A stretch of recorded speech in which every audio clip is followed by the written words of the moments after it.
Comedy Central used to be one of the biggest risk takers on network television, bringing us South Park, Chappelle's Show, Tosh.0, and countless other quality programs. Nowadays, it's constant reruns of what used to make the channel great, resulting in the loss of over 30 million households since 2011. So, to understand how Comedy Central has fallen this far, we have to start by heading back to the early 90s. You're at Comedy Central. Comedy Central launched in 1991, born of an unlikely partnership between HBO and Viacom. See, in 1990, these two networks were battling it out, HBO with the Comedy Channel and Viacom with Ha. But with such a small audience in what was already considered to be a niche space, the two decided to end their rivalry, merging to create Comedy Central. Now, you'd think with two multi-million-dollar companies behind it, they wouldn't have problems gaining momentum. However, Comedy Central massively struggled. Turns out, people weren't sold on the idea of a channel solely airing comedy 24 hours a day. And honestly, their first impression didn't help this. To fill the entire catalog, they had to air endless reruns of stand-up specials and sitcoms. The only standout originals were Mystery Science Theater 3000 and Short Attention Span Theater, both of which were fun, but still just clever ways to recycle stand-up and movie clips by having comedians react to them. Hey, you come here often? Hey, kick those skis off. Give me a foot. There you go. Yeah, plenty of room up on top. Here you go. You are friendly, aren't you? Comedy Central was slowly building an audience, though, and in 1993, everything would change. Politically Incorrect with Bill Maher was their first big hit, a late-night talk show tackling current issues with a wide variety of guests. Well, Americans have a curious set of standards when it comes to safety. Skydiving, rock climbing, and bungee jumping are all permitted with few restrictions. And yet there are strict laws about wearing a seatbelt in a car and a helmet on a motorcycle. Now, isn't there something perverse about asking regular Americans to wear a seatbelt on the way over to a sports bar to watch Robbie Knievel jump the fountain at Caesar's Palace?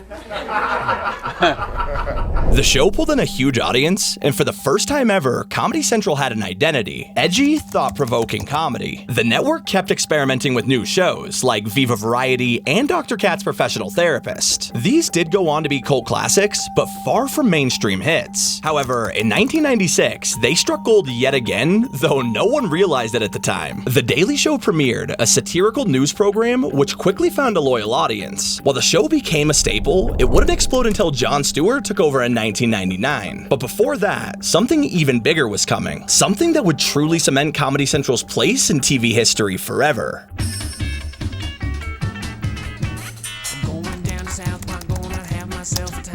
In 1997, the first ever episode of South Park would air, a crude, low-budget cartoon about four foul-mouthed kids from Colorado. Now, no one thought this would work, but it somehow took the world by storm, and this was just the beginning. In 1999, The Daily Show evolved. Jon Stewart took over as host, shifting it from goofy headlines to sharp political satire. It became a trusted news source for a generation, while also being genuinely funny. I was not elected to serve one party.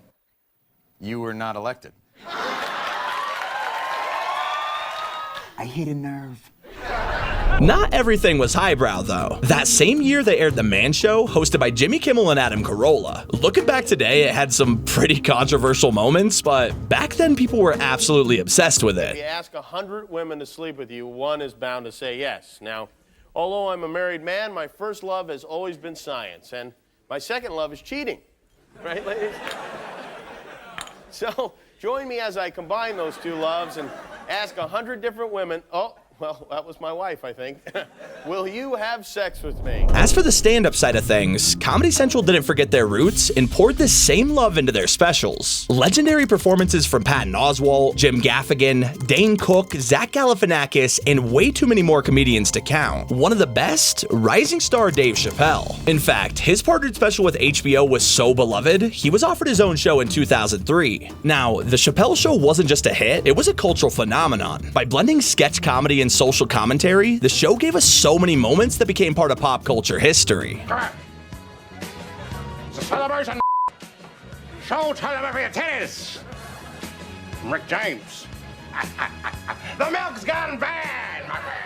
You'd think this was peak, but Comedy Central was on an untouchable run. That same year, Reno 911 debuted and roast became a staple, pulling in huge names like Pam Anderson, Flava Flav, even William Shatner. Bill, you're not just brilliant and old and fat. You're an inspiration. You prove that having no talent can be seen as hip and ironic. But when we got to 2005, the network stumbled upon their biggest win yet. Stephen Colbert took his persona from The Daily Show and was given his own spin-off, The Colbert Report. This was a brilliant parody of conservative talk shows that immediately found a massive audience. Whatever Republican is going to replace Obama will need three things: vision, leadership, and enough cash to make up for not having vision or leadership. Things were going incredible, but behind the scenes, executives were making questionable moves. They acquired the rights to more sitcoms like Scrubs, Arrested Development, trying to give viewers a balance between comfort food and originals. Little did we know, this comfort programming would eventually lead to their downfall. But for now, Comedy Central wasn't just successful, they were on top of the world. South Park, The Daily Show, roasts, stand-ups, this was the golden age. And the wildest part, they hadn't even peaked yet.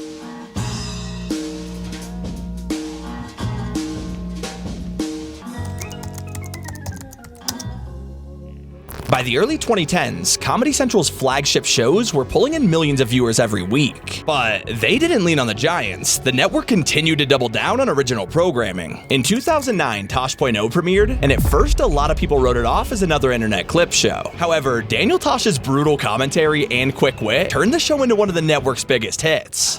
That guy is huge.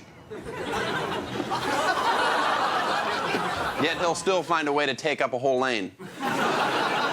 He also has the world's tiniest case of testicular cancer. Then came Workaholics in 2011, followed by Key and Peele just a year later. And honestly, I don't think anyone could have predicted just how big the show would become. Iconic skits, characters, and out of all the programming on the channel, Key and Peele lives on the most today with social media. But during this same time, stand-up remained a cornerstone too. The era had so many iconic specials, from Kevin Hart to John Mulaney, even Amy Schumer's breakout. And the way that these girls keep themselves skinny is awful, isn't it? By vomiting or using hard drugs, which I can't afford, so. And Amy's special actually led to her getting her own show called Inside Amy Schumer. The ratings went through the roof. Same with Broad City, Drunk History, the list of hits went on. But then a sudden announcement in 2014 shook the network. Stephen Colbert revealed he was leaving to replace David Letterman on The Late Show. Fans were devastated, so Comedy Central scrambled to pivot by replacing his time slot with The Nightly Show with Larry Wilmore. But it never captured that same audience, with the show being canceled after just 2 seasons. Only a year later, and another gut punch for the network. As if losing Colbert wasn't enough, Jon Stewart announced he was stepping down from The Daily Show after 17 years. Doug Herzog, Michelle Gainless of Comedy Central gave me an incredible opportunity 17 years ago to pilot this wonderful franchise. And 17 years is the longest I have ever in my life held a job by 16 years and 5 months. Now, Trevor Noah came in as a solid replacement, but viewership dropped and many longtime fans never returned. But despite all the setbacks, Comedy Central still had a strong lineup. Workaholics, Inside Amy Schumer, Key and Peele. But as the decade went on, a quiet shift began that fans didn't see coming. Random cancellations of beloved shows, including Tosh.0 and Drunk History, which already had new seasons announced. Fans were pissed, but Comedy Central had a new, bigger vision, and that was animation. Execs believed it would offer cheaper production, longer syndication life, and global appeal. However, without the originals and stand-up specials that built the channel's legacy, it started to lose its soul, quietly marking the beginning of the end.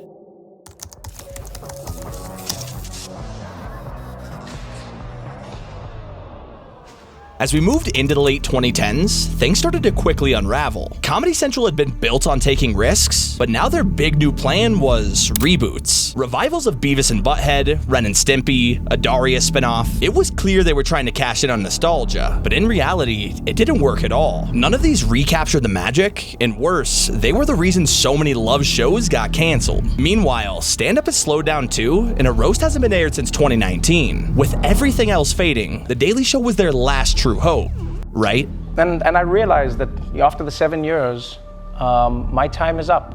Yeah, but in the most beautiful way. Honestly, I've loved hosting this show. It's been one of my greatest challenges. It's been one of my greatest joys.